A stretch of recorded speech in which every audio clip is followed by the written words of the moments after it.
Well, welcome back, everybody, to another edition of Walking in Spirit of Truth. And it is great to be with you today.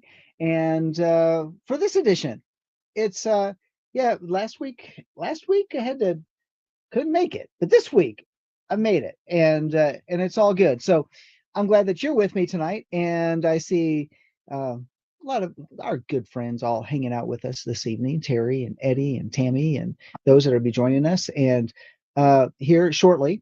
And I had a little text exchange with Linda earlier, and Linda said, "Are you going to have Walking in Spirit and Truth tonight?" And I said, "Yes." And then I had to send the emoji. Yes, the no, the GIF, It was this little baby doing this jig, doing pretty cool. And I said, maybe we should just call it Dancing in Spirit and Truth. What do you think? Should we change the name? Da- I just heard a no. I heard a no in the background. I heard it from the peanut gallery way back there. No, dancing in spirit and truth. Well, maybe it's just going to be walking again, but walking in spirit and truth is directly out of the word. So, but never we could be dancing. All right, and we could be phasing in and out. Okay, all right. No, it's all good. We've been in the book of Enoch and been working through the process, and it's been such an amazing journey. And anybody that needs, like, well, what about this book of Enoch? Well, we've gone through every single chapter. I think we are well, except we have to finish off on chapter 104, and then there's 105, and then we're done. And will we get it all done tonight? I don't know. We may not.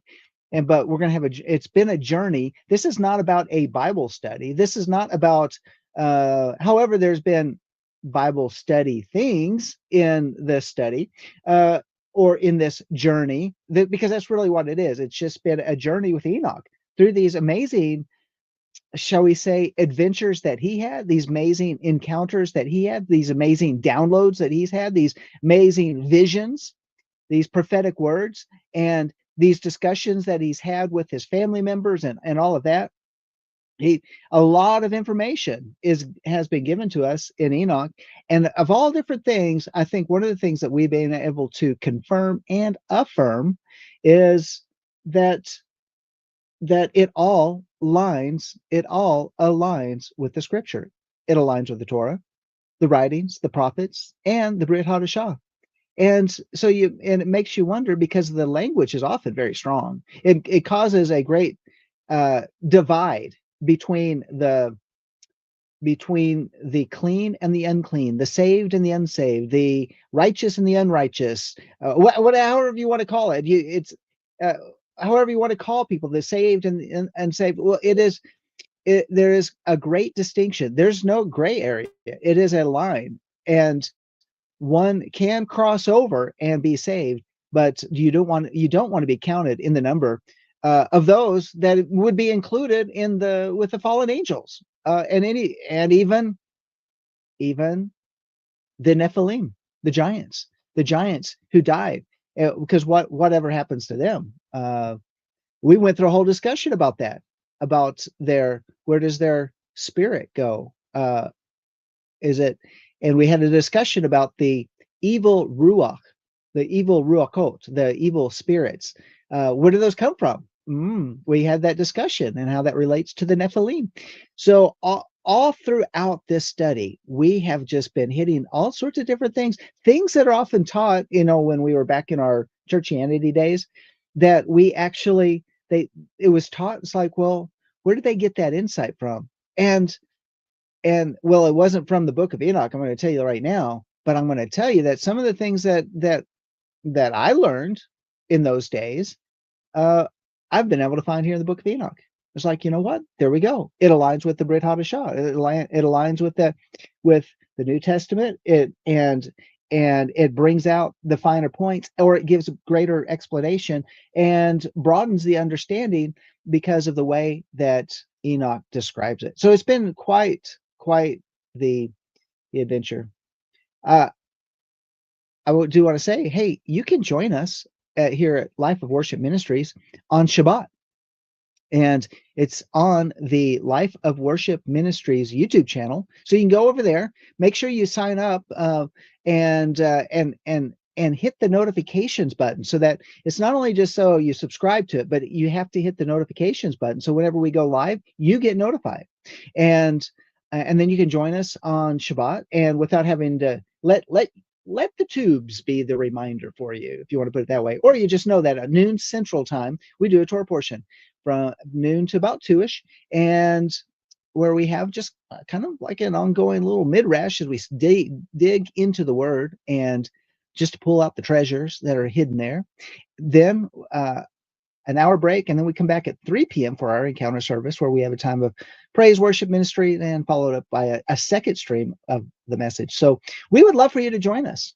And of course, if you miss any of our live programming, because that's all we do, we just do all live programming, you can go to our YouTube channel and you can check out go through our archives and see where it is, where you will also find the archives going back to the very beginning of the Enoch series. We had a good time. We went through the Giant series, the Book of the Giants. We did that before we did Enoch. That was kind of an interesting series. We've done for Ezra. That was really interesting. There's a lot of great shows that we've done in the past, and you can go back and check those out as well. And also, there's a little trick, by the way, with YouTube that you guys do great making comments all throughout the course of our streaming process, our broadcasting.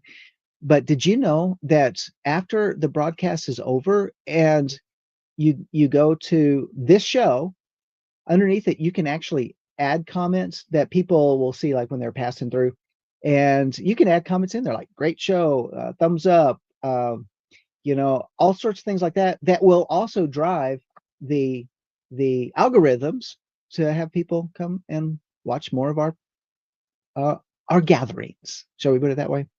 All right, enough of that. We also let me just point one other thing out, and this is for anybody that's new, because I know everybody that's not been around is if you've been around, you know this, but our website is www.lifeofworshipamarillo.org. And if you like what we do and you'd like to partner with us, we would love for you to do that. We need prayer partners. We need financial partners. We need people that can stand with us as we weather a lot of different things, and we want to stand with you as well. So you can go to lifeofworshipamarillo.org, and there's a donate tab. You can go there. Also, our email is on the website, and if you prefer, you can also write us, and our mailing address is also on the website. All right, it's time for the Book of Enoch. The thing that everybody's been waiting for is like, would you just get over all the intro stuff? Okay, that's it. So I see Luann jumped in. Hey, Luann, it's good to see you as well. Are you still in Illinois, or are you back in Arizona? Put it in the comments there. I hope all that's going well with you. I hope things are. Yeah, I just pray blessings and shalom on you while you're there, and wherever you are. And see. Okay, we're good. Enoch, chapter 104. Back in Arizona. Okay, I'm glad you made it home safely, Lou. I'm glad to hear that. And because we pray for you guys, and we just want to make sure that you are that you are well, that you're in good health and prospering, even as your soul prospers, and that your soul also prospers. Okay. Okay, got the flu. Well, Father, just bless her right now in the name of Yeshua. Let that flu bug just be completely eradicated and dissipated in the name of Yeshua, and that by the stripes of Yeshua, Lou is healed. Hey, yeah, I woke up on Monday morning just in time for the war room.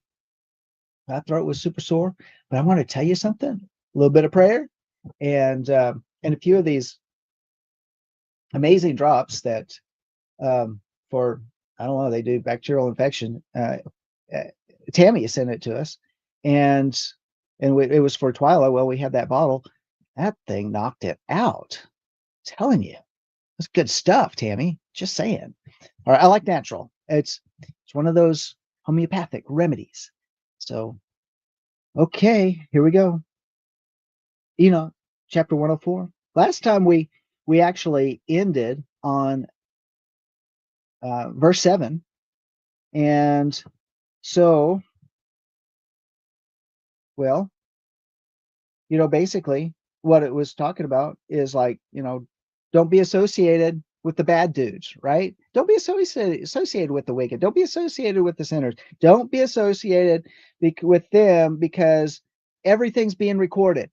That's what the first part of 104 was about. We're going to go into this a little bit more, and it was talking about, look, don't even mess with the righteous. Okay. So if you want to refresh yourself, go back to the beginning of that. I'm not going to do that tonight. We're going to just pick up on verse 8, where we need to start.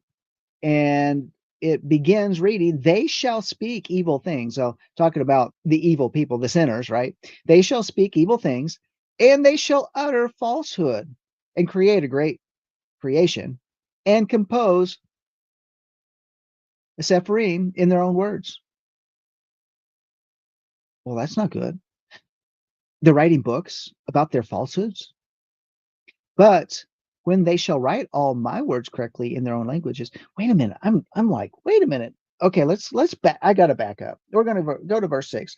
As be assured by me that light and darkness, day and night, behold all your transgressions. Be not impious in your thoughts. Lie not. Surrender not the word of uprightness. Lie not against the word of the holy and Elohim. Glorify not your idols, for all your lying and all your impiety is not for righteousness, but for a great crime. Now will I point out a mystery. Many sinners shall turn and transgress against the word of uprightness. They shall speak evil things. They shall utter falsehood. Okay, I think it's a grammar thing that's kind of got messed me up. Then it's like shifting from the sinners, the wicked, who speak the evil things, who are uttering the falsehoods. And it goes on. And so talking to the righteous, and create a great creation. Sounds like the original order given to Adam, be fruitful and multiply. Do something with your life, right? We got to do something with our lives. We need to fulfill the purposes for which God has called us. And if we are going to be doers of the word, well, what did the word do? I mean, we think about Yeshua, and Yeshua was in the beginning. And what did the word do? The spoken word that was manifest in the flesh. Do you ever think of yourself as being um, a manifestation of the activated word? So, in other words, we as a human being, though, we're not Messiah, we're not Yeshua, we're not, divine as only as much as that we are kings and priests in a Melchizedek kingdom. And but did you ever think of it as, okay, do what Yeshua did, right? We heard that saying all back in the 90s. And what was he? He was the walking, living embodiment word of Yahweh. So what are we? Then we, being his disciples, or being even almost, I don't want to say it as in the office of apostle, but in an apostolic role. In other words, declaring and bringing forth the kingdom. So like an ambassador who goes to another nation saying, I represent the kingdom from where I come from. And in the midst of, or let's say a country has expanded its borders, and they set up emissaries in the new lands, and they're establishing, just like the Greeks did, just like the Romans did, they would establish an emissary who would teach the people of that culture the Roman ways, the Greek ways. So in other words, we would be saying, we're going to establish the people in the ways of Yahweh. So create a great creation. In other words, well, that which has been wicked, that which is fallen, that which needs to be restored, that which is in tohu vabohu, that which is in this chaotic realm, order needs to be brought to it. Create a great creation. Did you ever think about being in this role of the hands and the feet and the mouthpiece of Yeshua the Messiah, that takes and puts order into chaos. If someone is sick, there's chaos. If someone is downhearted, depressed, if someone needs a friend, if someone needs just a cheerful voice, when we come in the name of Yeshua, then we're bringing the kingdom.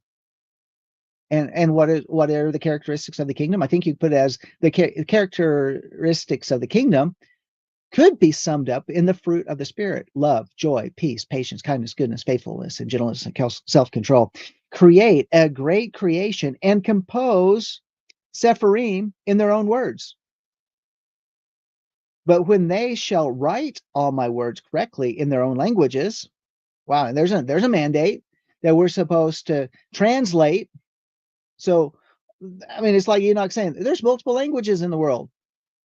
Well, wait a minute. Enoch was pre-flood, pre-Tower Babel, and yet here we go. It says, and write and write all my words correctly in their own languages, as if, is this a prophetic word?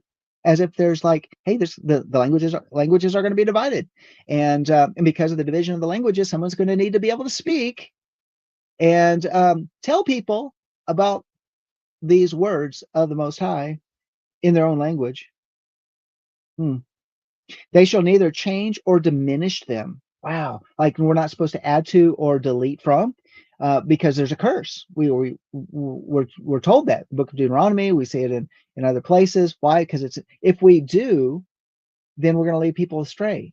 If we do and say this is Yah's word, it's kind of like this rabbi that I heard a couple of weeks ago, who got up and said, and he just like in a very stern voice, even God has to bow his knee to us. If we've decided on a thing, then God has to obey us. And I'm like, are you kidding me? No, this was a modern rabbi when he was talking about it.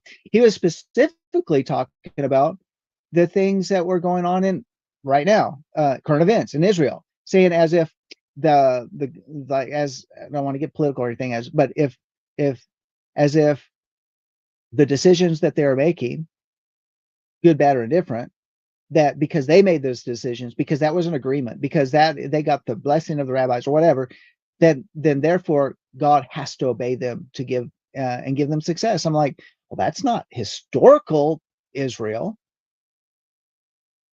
So I don't know. It's kind of, I sometimes I'm just amazed, because I think, wow, that's really outside of scripture, isn't it? But anyways, I think this is within scripture. You can certainly say that they shall neither change or diminish them, the words, but shall write them all correctly, all which from the first I have uttered concerning them. That kind of sounds like what John wrote in First John, and he said, "And the words that you heard from the beginning." So here he's, it's like, is John repeating what Enoch said? All which from the first I have uttered concerning them. And this is really a power. Are you writing this down, or like, do you have your own version of the Book of Enoch? I'm gonna simply. This is a really good verse. I'm just gonna have to refer to that, because I like it. I like it a lot.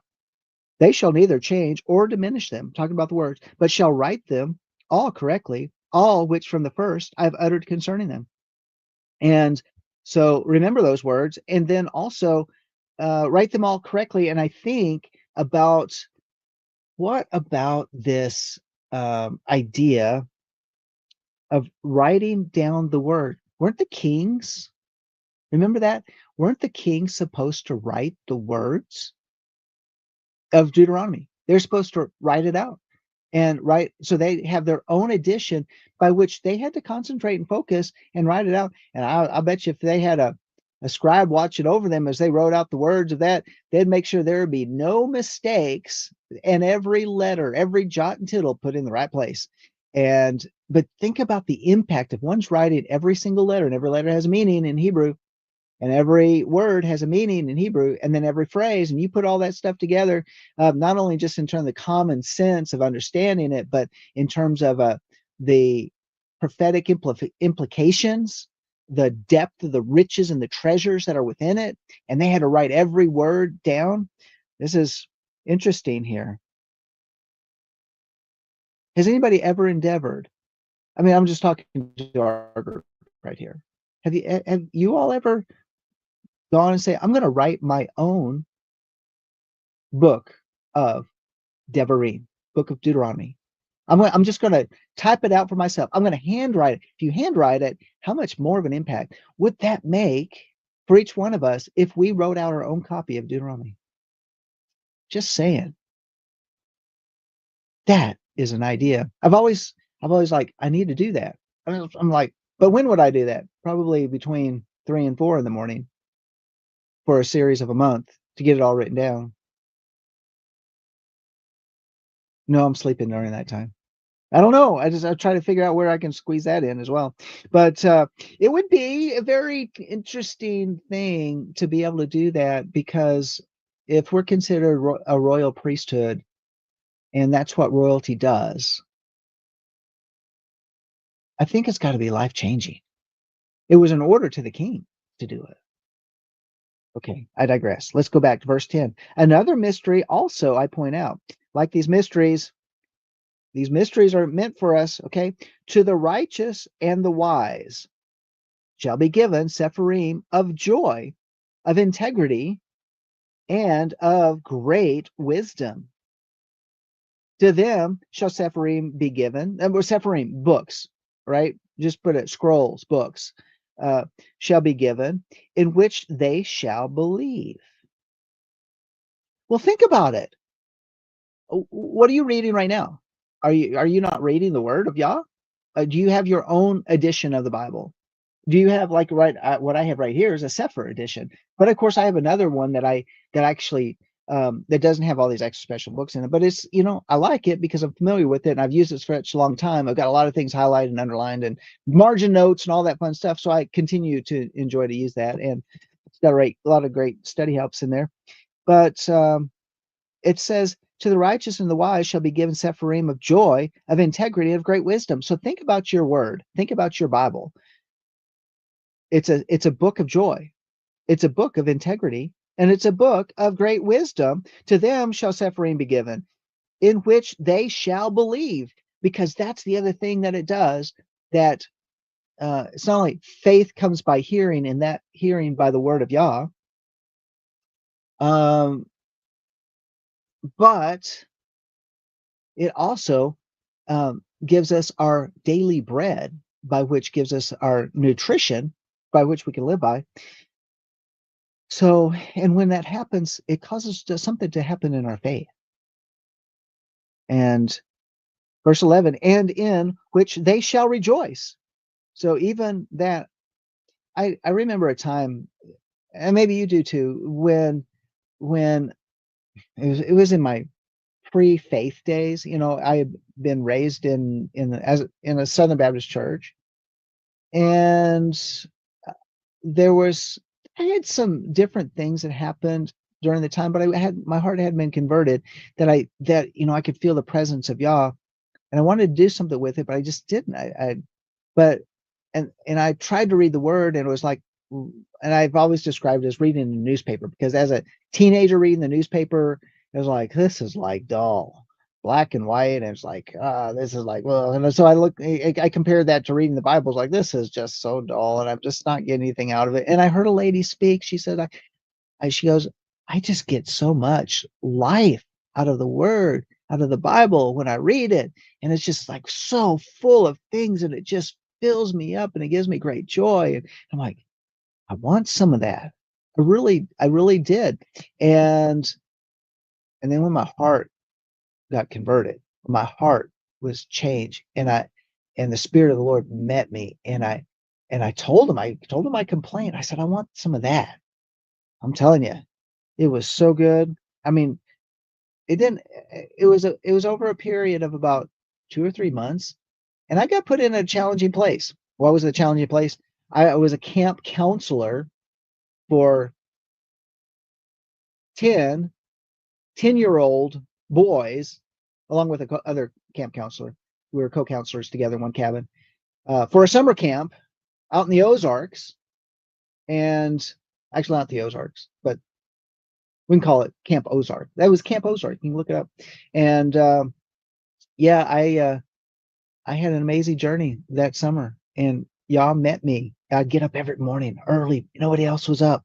I'd go find a quiet place in the woods or overlooking the river or something like that. And it just came alive. And then I was like, oh, there's the bell. Oh, I gotta go, type of thing. Everybody's up.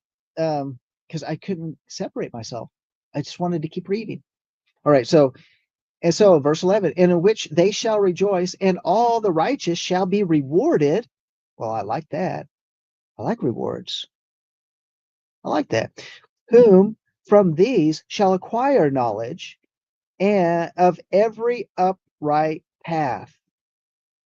I certainly think this has been a journey, not only just the Book of Enoch, but in terms of digging deeper into this Hebraic heritage that we have, that it is like in acquiring the knowledge of every upright path, the ancient paths, the paths that Yeshua walked on, and that he just demonstrated that when, um, you know, take it back to Aaron, to Moses, to Abraham, and to the garden.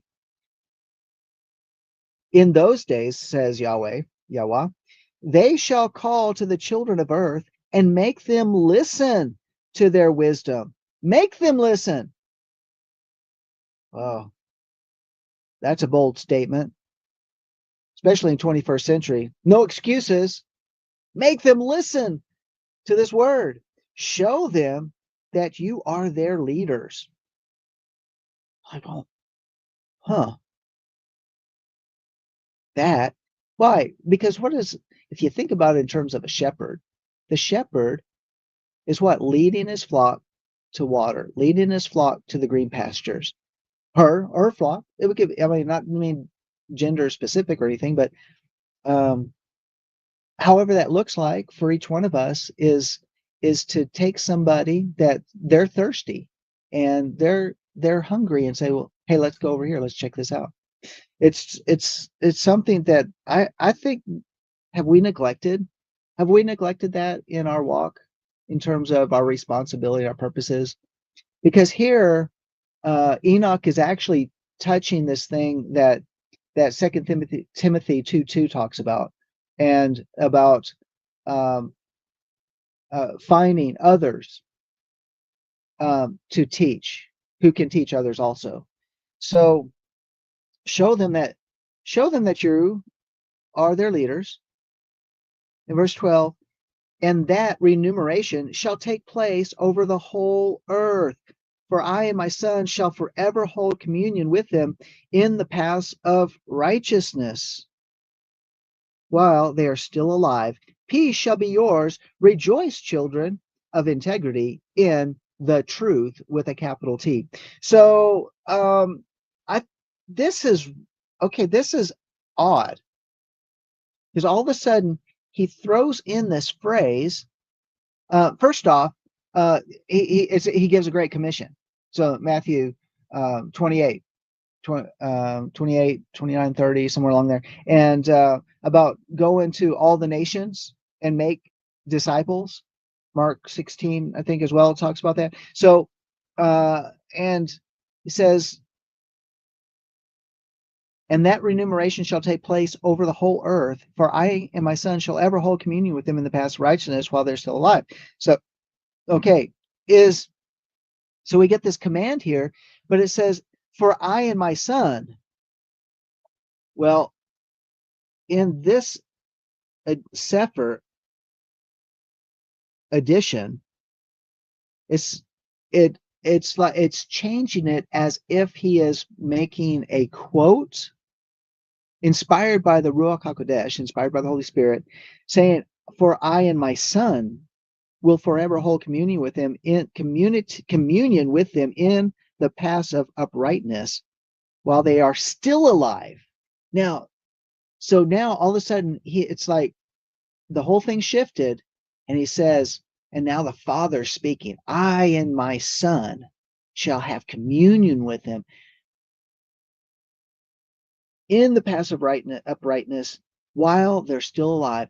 In other words, the living Most High has a walking, living, alive res, uh, uh, uh, relationship with you and I throughout the whole earth. Because why? Because the gospel gets spread around the whole earth.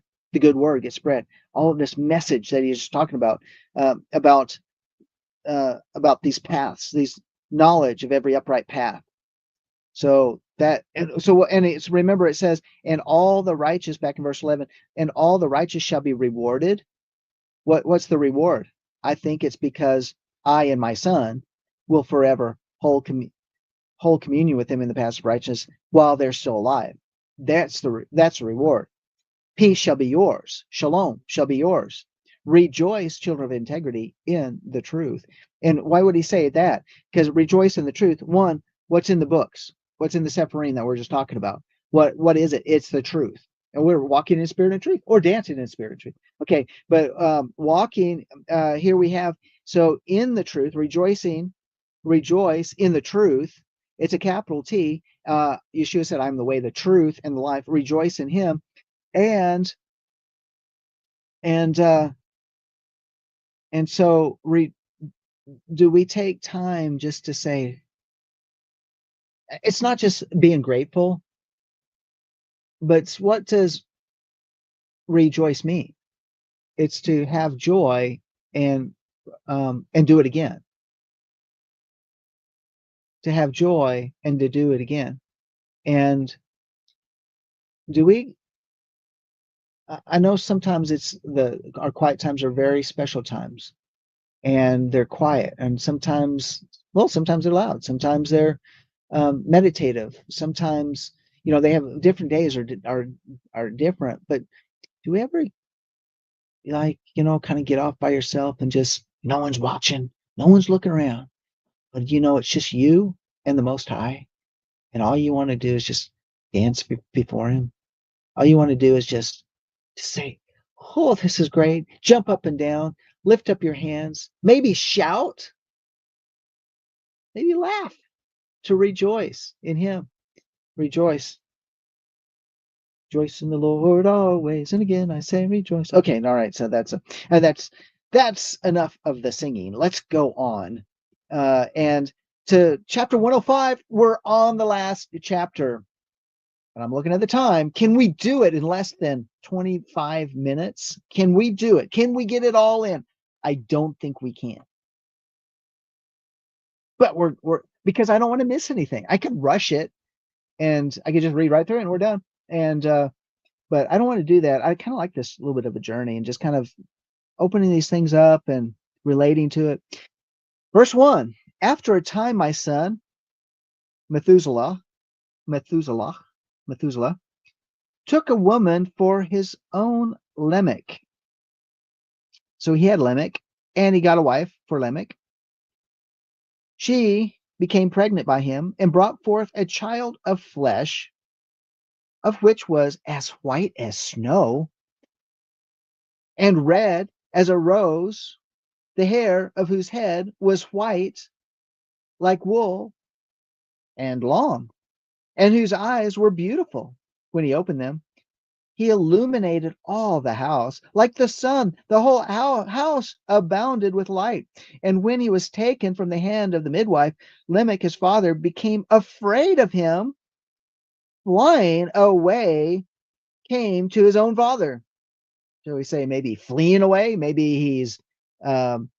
he departed very quickly to his own father, Methuselah, and said, I've begotten a son, unlike the others. He's not of men, but resembling the offspring of the angels of heaven. Remember, it says resembling. Let's read a little bit further. What's he talking about? Is of a different nature, being altogether unlike us. Well, that first off, this description, why is he a little bit different? Because it's like light is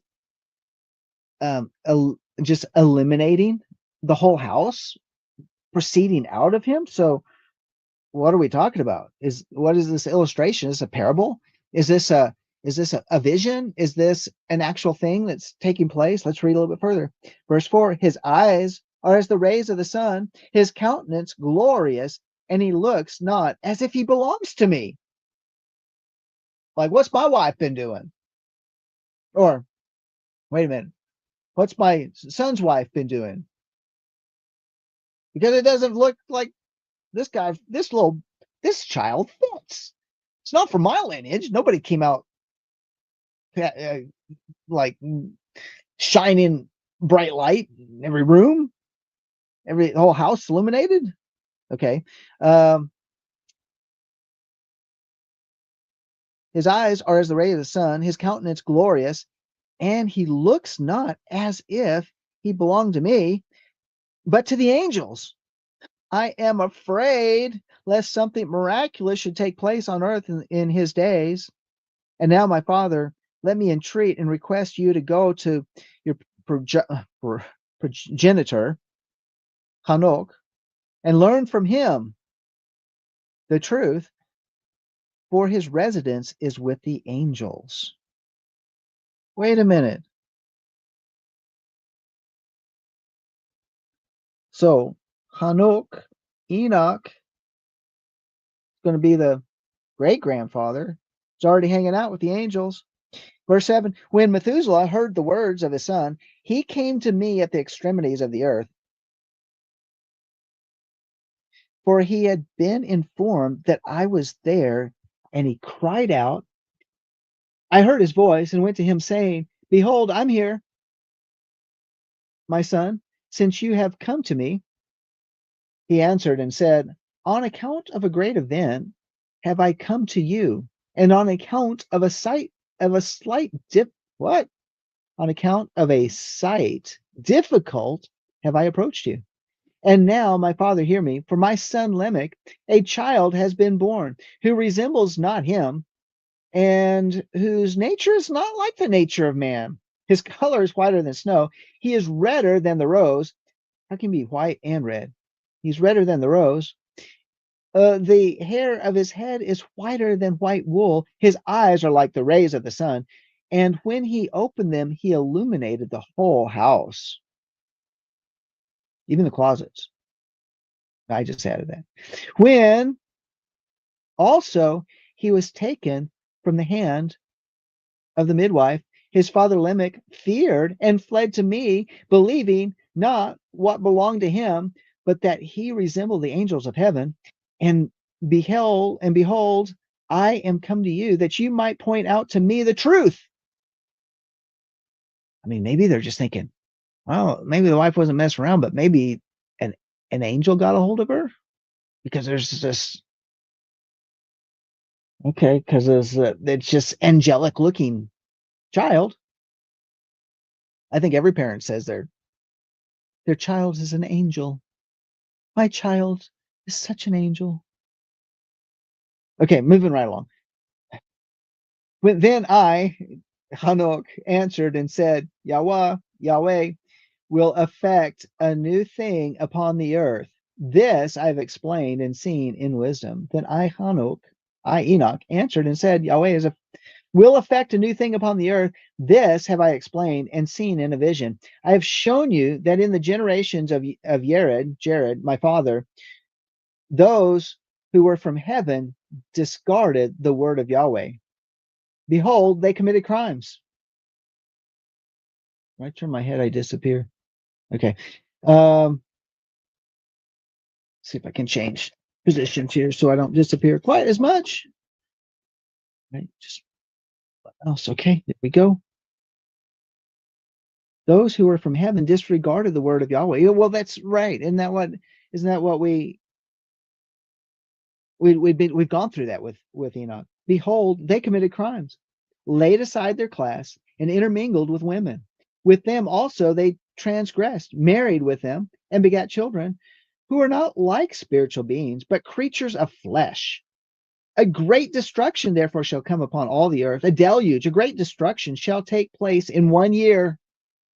This child which is born of your son shall survive on the earth, and his 3 sons shall be saved with him.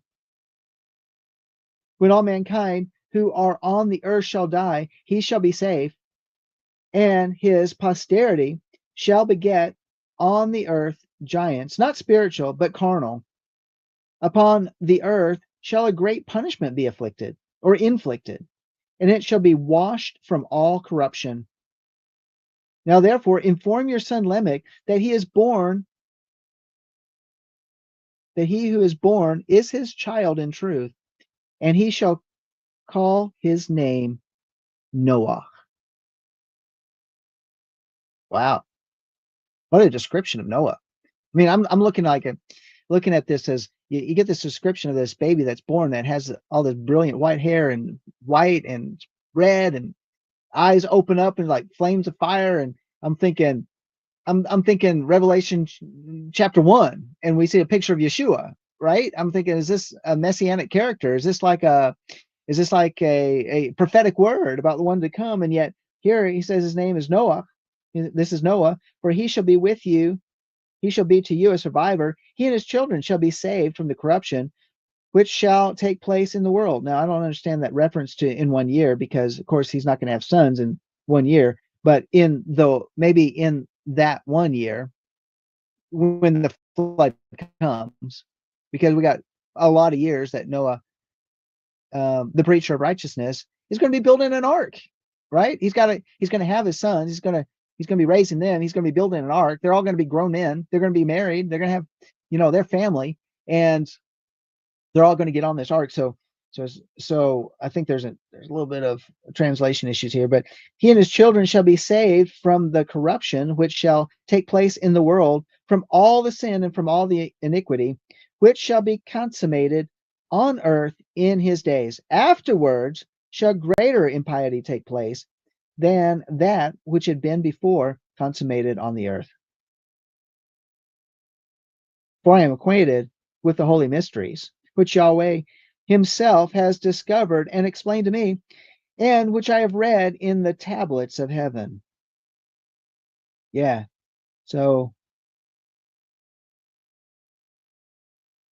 in the tablets of heaven, the prophetic word, that which is speaking into the future, speaking into the times that we know as historical within the scriptures, but those tablets in heaven speak about our times too, huh?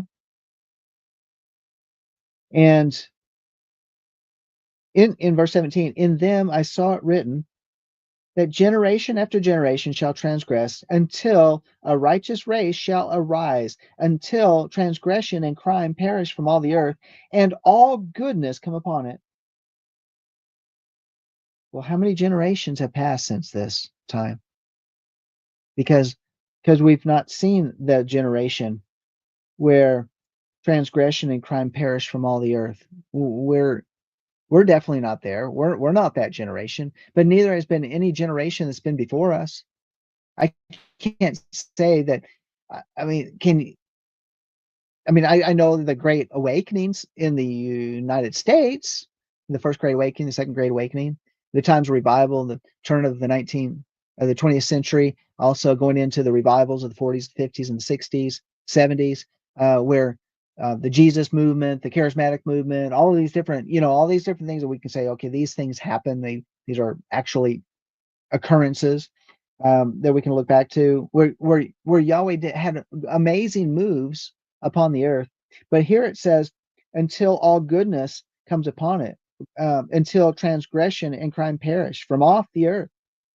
So this is still a time to come. And now, my son, go tell your son Lamech that the child which is born is his child in truth, and that there is no deception. In other words, the angels did not get together with his wife. It's all good. This is your child. But there's anointing on him. And you think about it, if he's called a preacher of righteousness, he's anointed from the very beginning. And so, because he was marked to be the one who would restart the generations. Verse 20, when Methuselah heard the word of his father, Enoch, who had shown him every secret thing, he returned with understanding and called the name of that child Noah, because he was to console the earth on account of all its destruction. And you think about Noah meaning grace. Hmm, interesting. Because he was to console the earth on account of all its destruction. Another sefer, which Hanok wrote for his son Methuselah, and for those who would come after him and guard their purity of conduct in the latter days. I always find that interesting.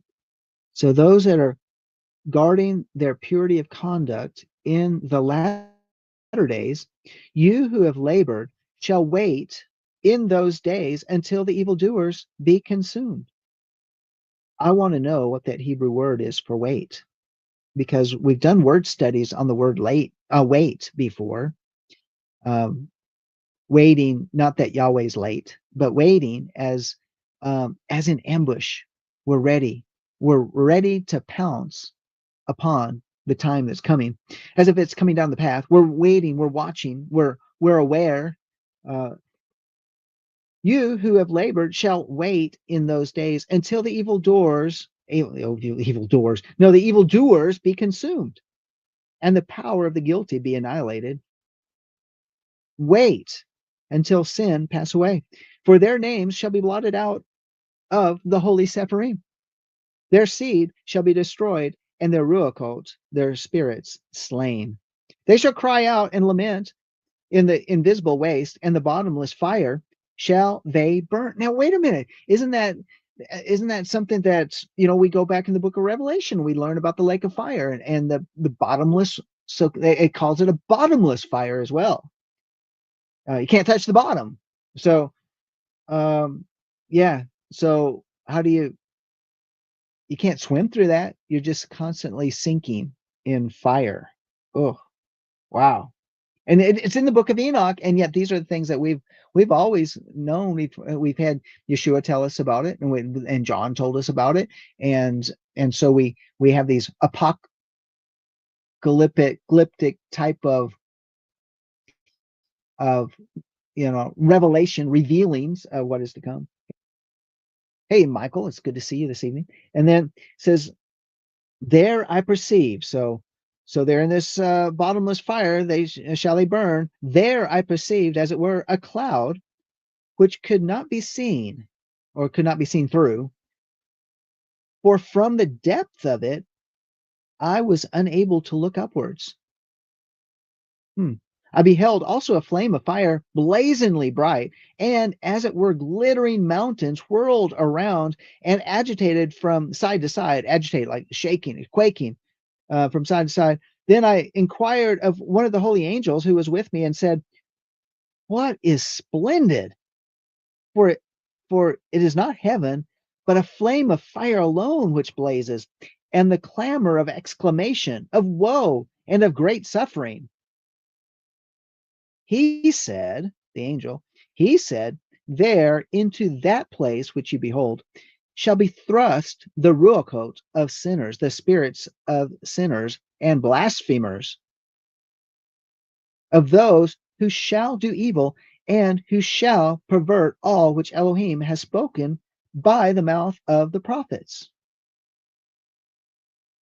And it just makes me shudder. Oh, it does. All of which they ought to do. For respecting these things, there shall be writings and impressions above in heaven, that the angels may read them and know what shall happen both to sinners and to the spirits, the ruachot of the humble, to those who have suffered in their bodies, but have been rewarded by Elohim, who have been injuriously treated by wicked men, who have loved Elohim, and who have been attached neither to gold nor silver, nor to any good thing in the world, but have given their bodies to torment. In other words, they had their priorities right. Yeah, in all different aspects, loving Yahweh, even to the sake of the torment, of the persecution, of what these evil people would do. Verse 24, to those who from the period of their birth have not been covetous of earthly riches, but have regarded themselves as breath passing away. Just well, Paul talks about that we're just like a breath passing away. That's how short our life is. It's just like a little puff of smoke, a little puff of a little fog, a little cloud. Whoop, there it is. One moment, there it's gone. Or like when you open the freezer in the summertime and it has a little puff of that cold, frosty air comes out of it and then it dissipates. But have regarded themselves as a breath passing away. Such has been their conduct, and much as Yahweh tried them, and the Ruachot have been found pure. Oh, Yahweh is the one who's trying us. He's the one who's trying us in the fire of this life. And yet we remain faithful in our conduct to him. Isn't that interesting? In our conduct, we remain faithful. Now, that's not what I just read. That's just what I just said. Yet we remain faithful in our conduct. It's not just a word. But it's by what we do. And as much as Yahweh tried them, and the Ruachot, their spirits, have been found pure, that they might bless his name. All their blessings have I related in a sefer, and he has rewarded them, for they have been found to love heaven with an everlasting aspiration. While they have been trodden down by wicked men, they have heard from them revilings and blasphemies, and have been ignominiously treated badly, while they were blessing me. And now will I call the Ruachot of the good from the generation of light, and will change those who have been born in darkness, who have not in their bodies been recompensed with glory, as their faith may have merited.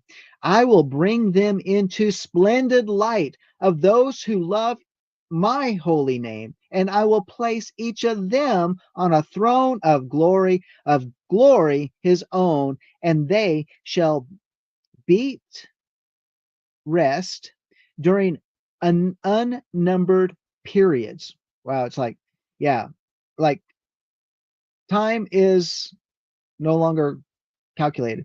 Righteousness is the judgment of Elohim, for to the faithful shall he give faith in the habitations of uprightness.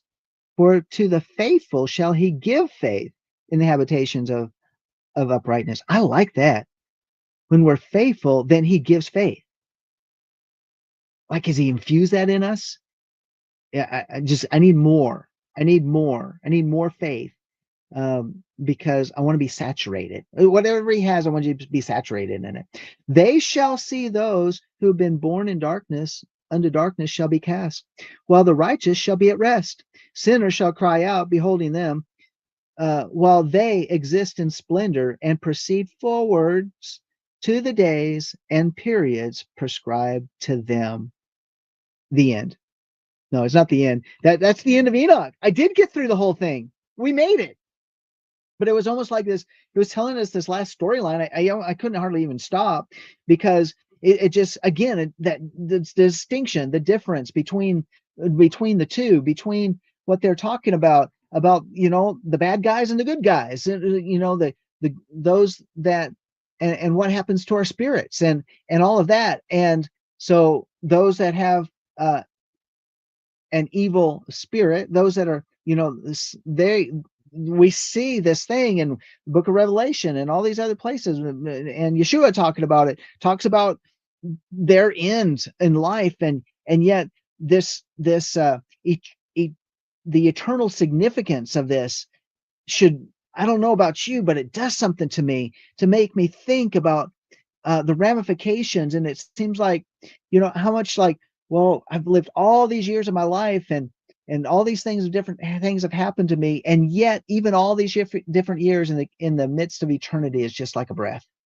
And yet, as we walk it out day by day, we make our mistakes, we pick ourselves up, we confess our sins, we receive the forgiveness from Yah, we walk in forgiveness, we walk in his love, we walk in that mercy, and we find it, and we we're washing ourselves with the water of the word, and all these different things are the walk of being faithful, the walk of faithfulness.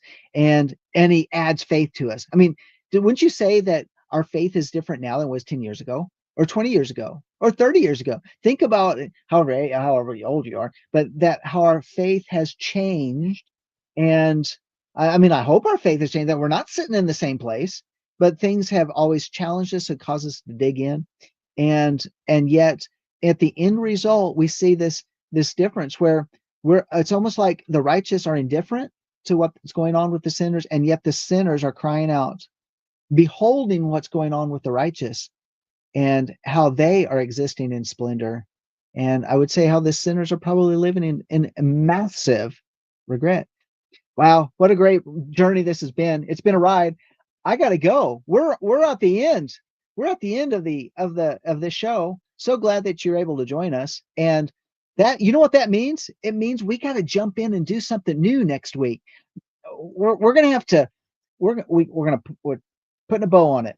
And you guys have been great, been part of this journey, and what a blessing you've been. And thank you so much. And we shall return next week, y'all willing. And y'all have a wonderful, wonderful week. Shalom, shalom.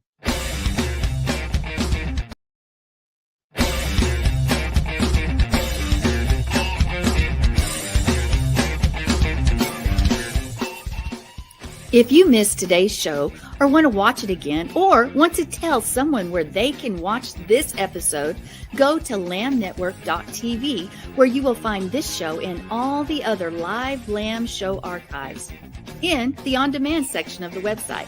Thank you for watching, and don't forget to tell someone about the Messianic Lamb Network.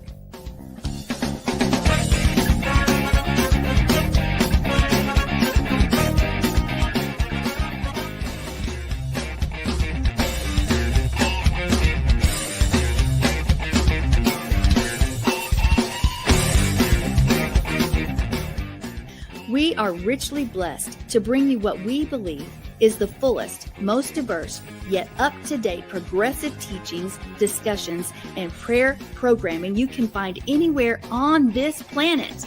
Be sure to take the tour of the lambnetwork.tv website.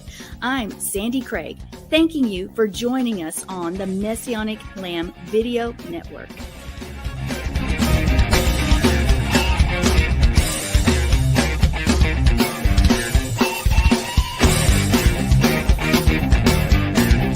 Thank you.